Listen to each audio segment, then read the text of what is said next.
આપણે સમાંતર શ્રેણીમાં આગળ દાખલાઓ કરીએ તો જૂના દાખલાઓમાં આપણે વર્ગમૂળ વાળા દાખલા કરી લીધા. અમુકની અંદર સામાન્ય તફાવત સરખો નહોતો આવતો, સમાંતર શ્રેણી નહોતી, તો આગલા 4 પદ પણ આપણે 3 પદ મેળવતા નહોતા. તો હવે અહીંયા આગળ આપણે પછીના દાખલાઓમાં આગળ વધીએ. સ્વાધ્યાય 5.1 દાખલા નંબર 4 અને એના પેટા દાખલાઓ જે છે આપણે કરતા હતા. પેજ નંબર છે 84. તો પછીનો દાખલો આપણે જોઈએ તો આ દાખલાની અંદર રકમ આપી છે વર્ગમૂળ 2, વર્ગમૂળ 8, વર્ગમૂળ 18 અને વર્ગમૂળ 32.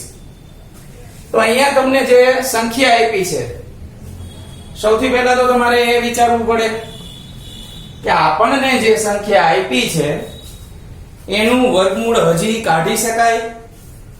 તો એને શક્ય તેટલી નાની વર્ગમૂળની કિંમતમાં ફેરવવા પડે તો આપણને વધારે ખ્યાલ આવે. આપણે આને પોઈન્ટમાં નથી ફેરવવાનું. જો પોઈન્ટમાં ફેરવતા હોય તો થોડીક તકલીફ રહે, પણ માત્ર ને માત્ર આપણે આને પોસિબલ એની અતિ સંક્ષિપ્ત રૂપમાં ફેરવવાનું છે. કેવી રીતે સમજાવું? તો દાખલાની અંદર પહેલા તો વર્ગમૂળ 2 છે જેને આપણે કાંઈ કરી શકીએ નહીં, એટલે એને એમનેમ રાખશું. 8 છે એના ભાગ કયા પડે? તો કે 4 2 8 થાય. તો આપણે એના ભાગ પાડીને લખી નાખીએ કે ભાઈ 4 2 8 18 છે. તો સ્વાભાવિક છે બધાયના મનમાં એ વિચાર આવે કે આપણે 6 3 18 કરવા છે. કરી શકાય 6 3 18, પણ તમારે એ પણ વિચારવું પડે કે 6 અને 3 18 કરો તમે ગુણાકારમાં તો નથી 6 નું વર્ગમૂળ નીકળતું, નથી 3 નું વર્ગમૂળ નીકળતું. એના કરતા આપણે 9 2 18 કરીએ તો 9 2 18 કરશું તો 9 નું વર્ગમૂળ નીકળશે. 2 તો આમે આપણે નીકળતા નથી એટલે એમનેમ રાખવા પડશે. એટલે અવયવ આપણે ખાસ પસંદ કરવાના. આ 9 2 18. હવે આગળની રકમમાં જોઈએ તો એ છે 32. 32 માં એવું કન્ફ્યુઝન થાય કે 8 4 32 કરીએ એમાં તો સાહેબ આપણે 4 નું વર્ગમૂળ નીકળે, પણ 8 જે વધ્યા છે બાકી 8 4 32 માં 4 નું વર્ગમૂળ ચાલો તમે કાઢી લેશો, પણ 8 નું વર્ગમૂળ છે એ નથી નીકળતું એમ કરી મૂકી ન દેવાય. કારણ કે હમણાં જ અહીંયા આપણે લખ્યું હજી 4 દુ 8 થાય. હજી એની અંદર એક સંખ્યા એવી પડેલી છે કે જેનું વર્ગમૂળ બાકી રહી ગયું કાઢવાનું. તો આપણે 32 ના એવા ભાગ વિચારવાના કે પછી ફરીથી પાછા એના ભાગ પાડવા ન પડે, સીધું જ એક સંખ્યાનું વર્ગમૂળ નીકળી જાય. તો એ છે 16 2 32. એમાં 16 નું વર્ગમૂળ નીકળી જશે સીધું, અને 2 ને તો આપણે વર્ગમૂળની નિશાની એમને રાખશું. આગળ આપણે જોઈએ તો આને હવે કન્વર્ટ કરીએ. વર્ગમૂળ કાઢીને કેવી સંખ્યા લાગશે? ચાલો આ વર્ગમૂળ 2 પેલી રકમ તો એમનામ જ રહેશે. 4 ગુણ્યા 2 લખ્યા છે તો 4 નું વર્ગમૂળ 2 થાય. તો અહીંયા લખશું 2 વર્ગમૂળ 2. અહીંયા આપણે લખશું 3 વર્ગમૂળ 2. અહીંયા આપણે લખશું 4 વર્ગમૂળ 2. મારા ખ્યાલથી તમે આ બધું સમજી ગયા હશો. આપણે 9મા ધોરણમાં હેરોનનું સૂત્ર એવું એક સ્વાધ્યાય આવતું. આ હેરોનના સૂત્રની અંદર આપણે વર્ગમૂળની અંદર ઘણા બધા અંકો આવા ભેગા થતા અને એના વર્ગમૂળ કાઢવાની પ્રોસેસ કરતા. તો અહીંયા કંઈક એના જેવું જ લાગે છે. હવે તમારી રકમ આખી ચેન્જ થઈ ગઈ. જે આ હતી એમાંથી હવે આ ટાઈપની લાગે છે. કિંમત બધી રીતના સરખી જ છે, માત્ર એનો દેખાવ અલગ થયો છે. તો આપણે ડી મેળવવાનું કામ શરૂ કરીએ. તો ડી બરાબર a2 માઈનસ a1. a2 એટલે 2 વર્ગમૂળ 2 અને માઈનસ વર્ગમૂળ 2. અગાઉ મેં તમને કીધું હતું, ફરીથી પાછું રિપીટ કરું છું. સાંભળવાનું રહી ગયું હોય અથવા તો ભૂલાઈ ગયું હોય તો આમાં ખાસ ધ્યાન રાખજો. 2 વર્ગમૂળ 2 છે એમાંથી વર્ગમૂળ 2 બાદ કરીએ તો એવું નથી કે વર્ગમૂળ 2 નીકળી ગયું, માત્ર 2 વધે. આપણે અગાઉ કીધું હતું કે આને આમ વિચારવાનું કે 2 વખત વર્ગમૂળ 2 છે એમાંથી 1 વખત વર્ગમૂળ 2 કાઢી લીધું તો હજી એક વખત વર્ગમૂળ 2 વધે. આ રીતે વિચારી અને આપણે d ની કિંમત લખવાની થાય તો d ની કિંમત વર્ગમૂળ 2 મળે. બીજી વખત d મેળવીએ આપણે તો એનું સૂત્ર d બરાબર a3 a2. a3 એટલે અહીંયા જોવા નથી જવાનું, આ જ પદ લઈ લેવાનું કે 3 વર્ગમૂળ 2 એમાંથી 2 વર્ગમૂળ 2 માઈનસ કરશું. તો અહીંયા પણ આપણે જે પદ્ધતિ શીખવાડી એ જ મુજબ કે 3 વખત વર્ગમૂળ 2 હતા, 2 વખત વર્ગમૂળ 2 માંથી કાઢી નાખ્યા. તો હવે એક વખત વર્ગમૂળ 2 વધે અને આ રીતે આપણો d છે સામાન્ય તફાવત એ સરખો મળે છે. તો અહીંયા પણ લખશું આપણે કે સમાંતર શ્રેણી છે. હવે આ શ્રેણી સમાંતર છે તો આપણે એના પછીના પદો મેળવવા પડે. 3 પદો 4 આપ્યા છે આપણને આગળ જતા a + 5d કરું છું. a + 5d. a એટલે અહીંથી જ લઈ લેશું આપણે વર્ગમૂળ 2 પ્લસ 5 આપણા સૂત્રની અંદર જ છે. d એટલે આપેલા છે વર્ગમૂળ 2. હવે તમને એમ થાય કે આપણી રકમમાં શ્રેણી આપી છે એવી બનાવવી હોય તો સર થઈ શકે. 5 વખત વર્ગમૂળ 2 હતા, એક વખત વર્ગમૂળ 2 એમાં આપણે ઉમેરીએ તો 5 ને 1 6. તો અહીંયા હું લખીશ હવે આપણને 6 વર્ગમૂળ 2 મળે. હજી આપણી રકમ જેવી ન થઈ, હજી તો આપણે આના જેવું કર્યું કે ભાઈ વર્ગમૂળ 2 2 વર્ગમૂળ 2 3 વર્ગમૂળ 2 અને 4 વર્ગમૂળ 2. અહીંયા આપણે જોઈએ લગભગ એક આપણે આગળનું પદ લઈ લીધું a + d a + 2d a + 3d અને અહીંયા આપણે લેવાના થશે a + 4d. આવું આપણું ધ્યાન દાખલા ગણતા હોય ત્યારે પણ જતું રહેવું જોઈએ. શું કામે ખબર પડી ગઈ કે આપણે અહીંયા ભૂલ કરી છે? તો કે અહીંયા પદ ક્રમશઃ આવે છે √2 2√2 3√2 4√2. હવે 5√2 આવવા જોઈએ, એના બદલે આપણે 6√2 કરી નાખ્યા. એક પદ આગળનું લઈ લીધું હતું, એ લેવાનું જ છે આના પછી હમણાં. તો આપણે એમ વાત કરતા હતા કે આ 5 વર્ગમૂળ 2 છે એને આ પદ્ધતિ મુજબ કરવું હોય તો શું કરવું પડે?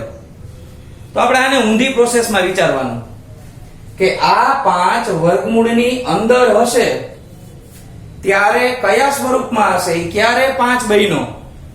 તો કે એ અંદર 25 હોય ને તો એ બહાર નીકળે એટલે 5 બને. તો આપણે આ 5 ને અંદર લઈ લઈ વર્ગમૂળની અંદર, આ રીતે 2 ની સાથે ગુણાકારમાં અને 25 લખીએ. ખાસ સમજો, બીજી વાર રિપીટ કરું, જેને નથી સમજાણું એ ખાસ ધ્યાન આપે.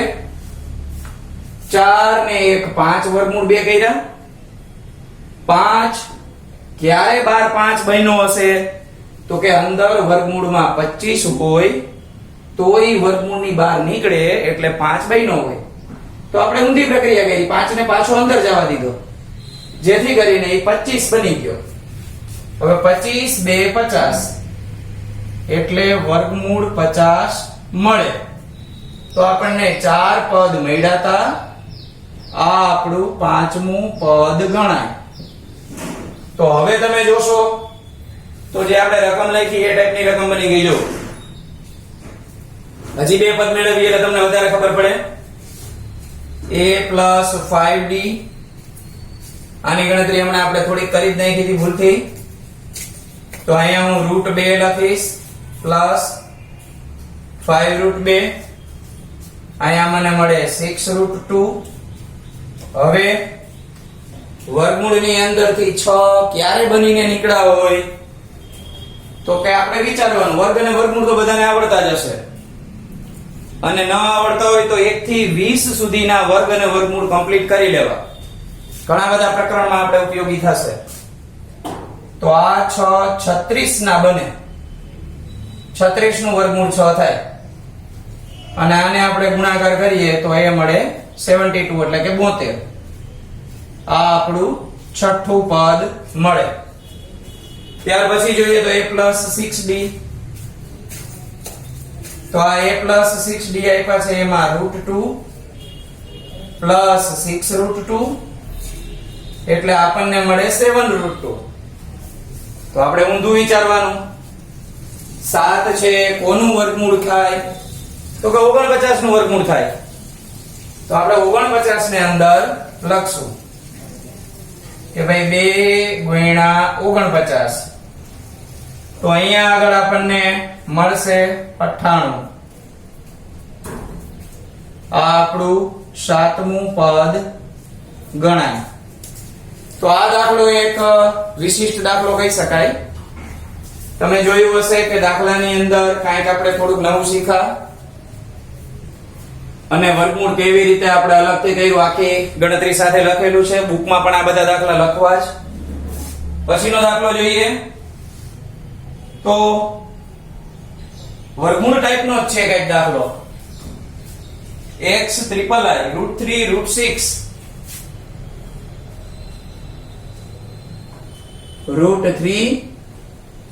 √6. ત્યાર પછી રકમ આપી છે આગળ 9 અને 12. તો √9 અને √12 આ રીતે શ્રેણી આપી છે. એટલે શ્રેણી છે એટલે સમાંતર છે. તો આપણે હવે ચેક કરશું, પણ આપણે જોઈએ આની અંદર આગલા દાખલામાં કર્યું તો એવું પેલા ટ્રાય કરી જોઈએ. ત્યાં આપણે ભાગ પાડીને ચેક કર્યું હતું કે આવું બધું સંપૂર્ણ વર્ગમૂળમાં બને છે કે નહીં. તો પહેલા હું આને લખીશ તો વર્ગમૂળ 3 એમને લખવા પડે. આ જે 6 આપેલા છે એ 6 નું તો કઈ નીકળે નહીં, કારણ કે હું લખું 3 દુ 6 તો નથી 3 નું વર્ગમૂળ નીકળતું, નથી 2 નું વર્ગમૂળ નીકળતું. તો આપણે આ વર્ગમૂળ 6 ને એમને રાખવા પડે. 9 નું વર્ગમૂળ આપણને ખબર છે 3 બને અને 12 આપ્યા છે. આ 12 નું વર્ગમૂળ બને 4 3 12 અને 4 3 12 છે તો ઈ આપણે લખશું 2√3. આ રીતે આપણે શ્રેણી થોડુંક સ્વરૂપ બદલાયું. હવે એનો d મેળવીએ તો d બરાબર a2 માઈનસ a1. a2 એટલે છે √6 અને અહીંયા છે √3. મોટા ભાગના વિદ્યાર્થીઓને તો આમાં બહુ સહેલું લાગે કે ભાઈ √6 માંથી √3 માઈનસ કરીએ તો √3 વધે. એવું થઈ જતું હોય તો બધા એવી રીતે કરી નાખે, કારણ કે આ સમય સંખ્યા 9માં આપેલા આપણા બધો પાયો ભણી ગયા છીએ, એની અંદર આવી રીતે ન થતું. તો આને આપણે એમને મૂકી દેવું પડે. આમાં હું કાંઈ કરી શકું નહીં.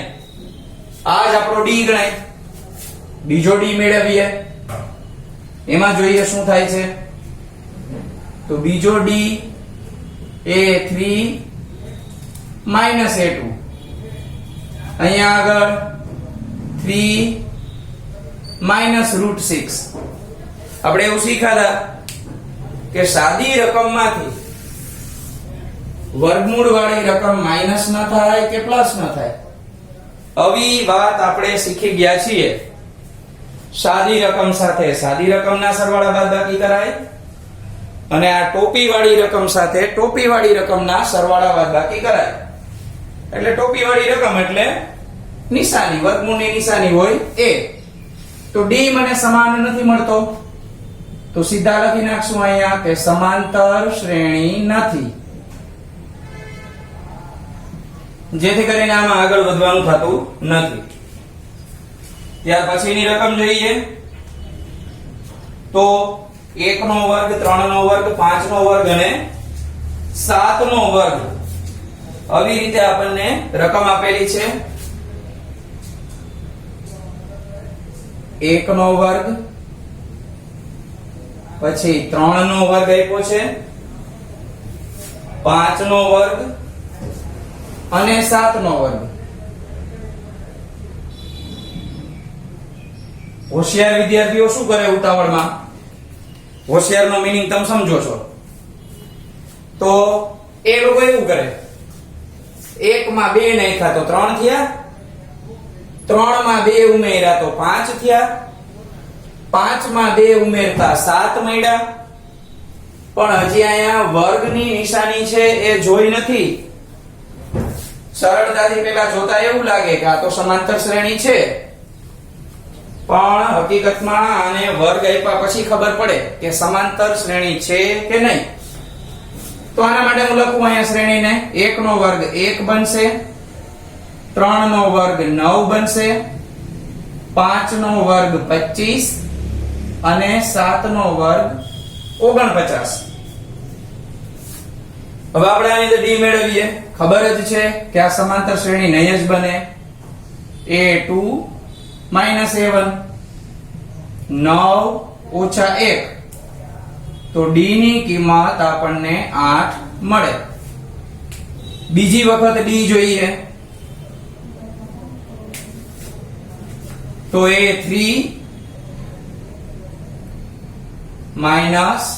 a2 તો અહીંયા આપણે 25 ઓછા 9 કરીએ તો d આપણને મળશે 16.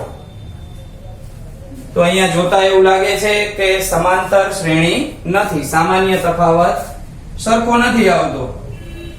તો અહીંયા લખી નાખીએ સમાંતર શ્રેણી નથી. હજી આપણે આની અંદર દાખલાઓની વાત કરીએ તો એક દાખલો હજી આપણી પાસે છે. આ એક દાખલો કર્યા પછી તમને હું વધારાની પ્રેક્ટિસ માટે થોડાક દાખલાઓ પણ અત્યારે જ આપી દઈશ. તો આપણે છેલ્લો દાખલો જોઈએ.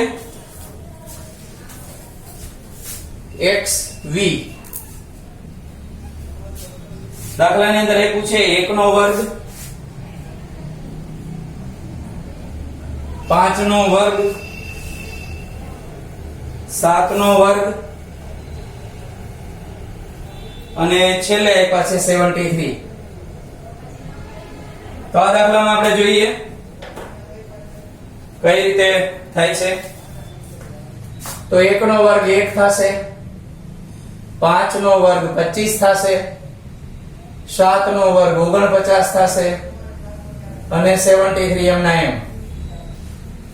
d મેળવીએ તો d એટલે a2 a1 25 ઓછા 1 તો d ની કિંમત આપણને મળે 24. બીજી વખત d મેળવીએ, સમાન આવે છે કે નહીં જોઈએ. તો d બરાબર a3 a2 49 અને 25 ની બાદબાકી કરીએ. 9 માંથી 5 જાય તો 4 અને 4 માંથી 2 જાય તો 2. તો અહીંયા બીજી વખત પણ મને d 24 મળે છે. એનો અર્થ એમ થાય કે સમાંતર શ્રેણી છે. અને સમાંતર શ્રેણી છે તો આપણે આને આગલા પદ મેળવીએ. a plus d a plus 2d a plus 3d અને હવે આપણે a plus 4d મેળવીએ. તો a એટલે પ્રથમ પદ 1 4 d એટલે 24. આપણે 24 અને 4 નો ગુણાકાર કરવો પડે તો એ થશે 96. 1 માં 96 ઉમેરીએ તો 97 મળે. આ મળે પાંચમું પદ. ત્યાર પ્લસ પછી આપણે 5d કરશું તો 1 plus 5 અને 24 તો 24 પંચા 120 તો આપણને મળે 121. આ મળે છઠ્ઠું પદ. ત્યાર પછી જોઈએ તો a plus 6d 1 plus 6 અને 24 અહીંયા આપણને મળશે 144. તો એ બની જશે 145 અને આ આપણું 7મું પદ થાય. તો આ રીતે સ્વાધ્યાય 5.1 કે જેમાં આપણે સમાંતર શ્રેણી છે કે નહીં, પછીના 3 પદ મેળવવા અને કંઈક નવી વસ્તુઓ થોડીક જોઈ. 5.2 થી આપણે એના પદ શોધવાના દાખલાઓ પણ જોવાના છે અને એ ટાઈપના દાખલાઓ છે એ આપણે ઉદાહરણના લેશું અને દાખલાઓ પણ લેશું. તો મેં તમને એક્સ્ટ્રા દાખલાઓ ગણવાની વાત કરી હતી.